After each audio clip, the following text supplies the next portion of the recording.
Hello, Brooksville. This is Brooke, your librarian. I am back to read you some stories. Since it seems like we are all going to be at home for a while and the library will be closed probably for a while, I decided we would start a chapter book, which is a book I've been wanting to read to my daughter anyway. And I will record a chapter every couple days and post it so that you can follow along. This book is called Pax. It's a book that came out about 4 years ago by an author named Sarah Pennypacker. It has some illustrations, not a lot, but a few, by an artist named John Klassen, who does wonderful illustrations. This is a great book. I've read portions of it over the years, and this year my entire family, my parents and my brother, we all decided to read this book together, and now is the perfect time. So it begins with this picture, and then we will go to chapter 1. Just because it isn't happening here doesn't mean it isn't happening. Chapter 1. The fox felt the car slow before the boy did, as he felt everything first. Through the pads of his paws, along his spine, in the sensitive whiskers at his wrists. By the vibrations, he learned also that the road had grown coarser. He stretched up from his boy's lap and sniffed at threads of scent leaking in through the window, which told him they were now traveling into woodlands. The sharp odors of pine, wood, bark, cones, and needles slivered through the air like blades, but beneath that, the fox recognized softer clover and wild garlic and ferns, and also 100 things he had never encountered before, but that smelled green and urgent. The boy sensed something now, too. He pulled his pet back to him and gripped his baseball glove more tightly. The boy's anxiety surprised the fox. The few times they had traveled in the car before, the boy had been calm or even excited. The fox nudged his muzzle into the glove's webbing, although he hated the leather smell. His boy always laughed when he did this. He would close the glove around his pet's head, play wrestling, and in this way the fox would distract him. But today the boy lifted his pet and buried his face in the fox's white ruff, pressing hard. It was then that the fox realized his boy was crying. He twisted around to study his face to be sure. Yes, crying, although without a sound, something the fox had never known him to do. The boy hadn't shed tears for a very long time, but the fox remembered always before he had cried out as if to demand that attention be paid to the curious occurrence of salty water streaming from his eyes. The fox licked at the tears and then grew more confused. There was no scent of blood. He squirmed out of the boy's arms to inspect his human more carefully, alarmed that he could have failed to notice an injury, although his sense of smell was never wrong. No blood, not even the underskin pooling of a bruise or the marrow leak of a cracked bone, which had happened once. The car pulled to the right, and the suitcase beside them shifted. By its scent, the fox knew it held the boy's clothing and the things from his room he handled most often, the photo he kept on top of his bureau, and the items he hid in the bottom drawer. He pawed at a corner, hoping to pry the suitcase open enough for the boy's weak nose to smell these favored things and be comforted. But just then the car slowed again, this time to a rumbling crawl. The boy slumped forward, his head in his hands. The fox's heartbeat climbed and the brushy hairs of his tail lifted. The charred metal scent of the father's new clothing was burning his throat. He leaped to the window and scratched at it, Sometimes at home, his boy would raise a similar glass wall if he did this. He always felt better when the glass wall was lifted. Instead, the boy pulled him down onto his lap again and spoke to his father in a begging tone. The fox had learned the meaning of many human words, and he heard him use one of them now. No.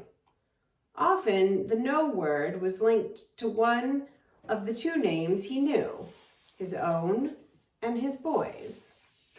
He listened carefully, but today it was just the no pleaded to the father over and over.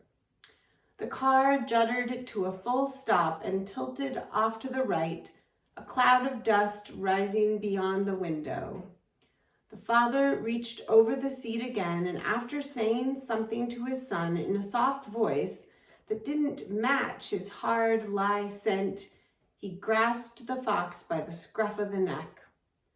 The boy did not resist, so the fox did not resist.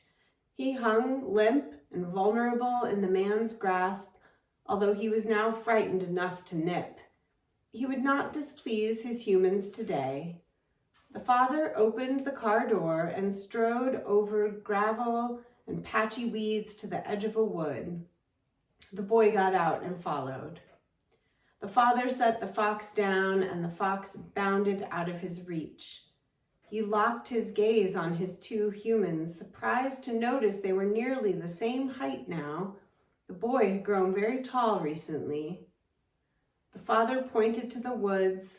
The boy looked at his father for a long moment, his eyes streaming again, and then he dried his face with the neck of his t-shirt and nodded. He reached into his jeans pocket and withdrew an old plastic soldier, the fox's favorite toy. The fox came to alert, ready for a familiar game. His boy would throw the toy and he would track it down, a feat the boy always seemed to find remarkable. He would retrieve the toy and wait with it in his mouth until the boy found him and took it back to toss again. And sure enough, the boy held the toy soldier aloft and then hurled it into the woods.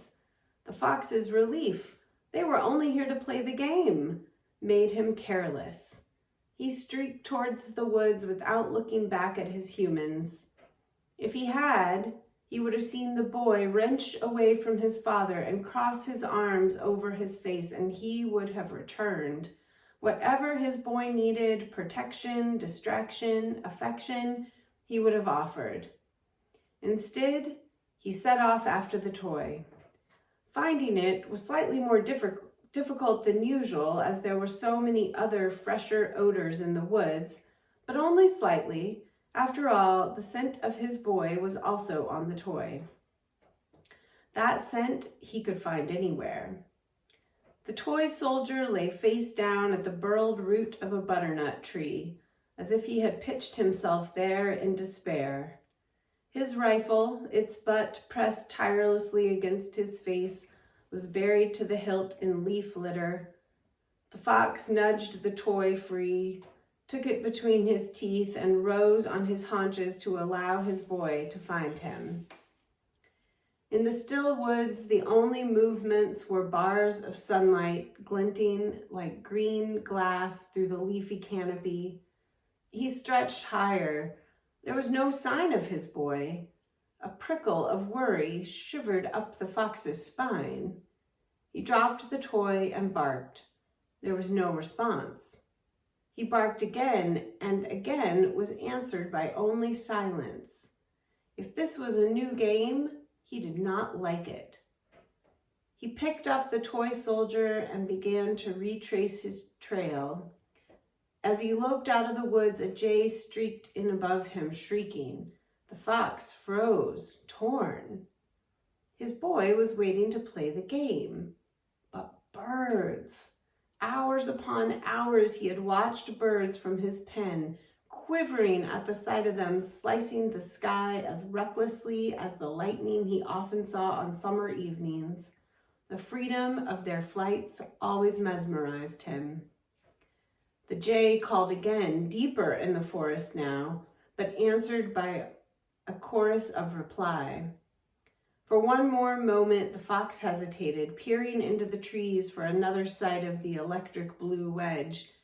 And then, behind him, he heard a car door slam shut, and then another. He bounded at full speed, heedless of the briars that tore at his cheeks. The car's engine roared to life, and the fox skidded to a stop at the edge of the road. His boy rolled down the window and reached his arms out, and as the car sped away in a pelting spray of gravel, the father cried out the boy's name, "Peter!" And the boy cried out the only other name the fox knew, "Pax!" That is the end of chapter 1. So we will post more chapters every couple days. I hope you will follow along with this wonderful story. It has a sad beginning, but not necessarily a sad ending. And I hope you're all doing well. I miss seeing you at the library. Thanks to my engineer, Mabel. We will end the video now. Take care.